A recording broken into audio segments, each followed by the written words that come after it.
স্বাক্ষরিত জুলাই জাতীয় সনদ বিএনপি ধারণ করে এবং আমাদের মাননীয় প্রধানমন্ত্রী বলেছেন যে স্বাক্ষরিত জুলাই জাতীয় সনদ অক্ষরে অক্ষরে বাস্তবায়ন করা হবে। আজকে যারা বিএনপিকে নিয়ে প্রশ্ন তোলে, কেউ কেউ বলছে, দেখলাম যে এনসিপির কতিপয় নেতা, যে আমরা যাদেরকে মুক্ত করলাম, আমাদের কারণে যারা দেশে আসার সুযোগ পেল, আমাদের কারণে মন্ত্রী হলো, প্রধানমন্ত্রী হলো।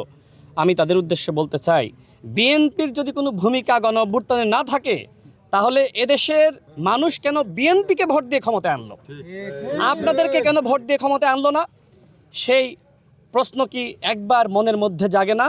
এদেশের মানুষ দেখেছে যে গণঅভ্যুত্থানের সময় আমাদের মাননীয় প্রধানমন্ত্রী কিভাবে তিনি জনগণকে উদ্বুদ্ধ করেছেন, তিনি কিভাবে জাতীয়তাবাদী শক্তিকে উদ্বুদ্ধ করে রাজপথে নামার আহ্বান জানিয়েছেন।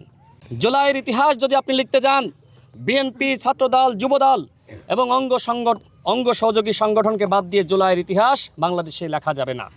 যারা বড় বড় কথা বলছেন যে আপনাদের কারণে, আপনাদের অবদানে আজকে জনাব তারেক রহমান বাংলাদেশের প্রধানমন্ত্রী হিসেবে নির্বাচিত হয়েছে, এতটুকু বলতে চাই, বিএনপি যদি আপনাদের পাশে না থাকে, তাহলে আওয়ামী লীগের যে ক্ষোভ বা আপনাদের যে সাংগঠনিক শক্তি, আপনারা কি মাঠে টিকতে পারবেন? আজকে বড় বড় কথা বলছেন কোন শক্তিতে? আমি তো মনে করি যে বিএনপির যে পরিমাণ সাংগঠনিক শক্তি রয়েছে, এনসিপির যদি তার 10 ভাগের 1 ভাগ থাকতো, ওরা আমাদেরকে বাংলাদেশে থাকতে দিত না।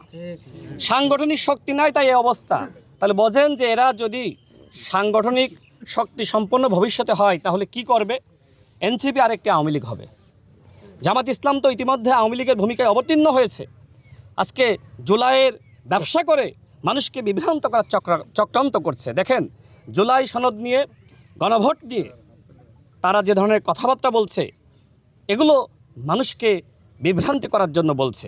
দেখেন, স্বাক্ষরিত জুলাই জাতীয় সনদ বিএনপি ধারণ করে এবং আমাদের মাননীয় প্রধানমন্ত্রী বলেছেন যে স্বাক্ষরিত জুলাই জাতীয় সনদ অক্ষরে অক্ষরে বাস্তবায়ন করা হবে।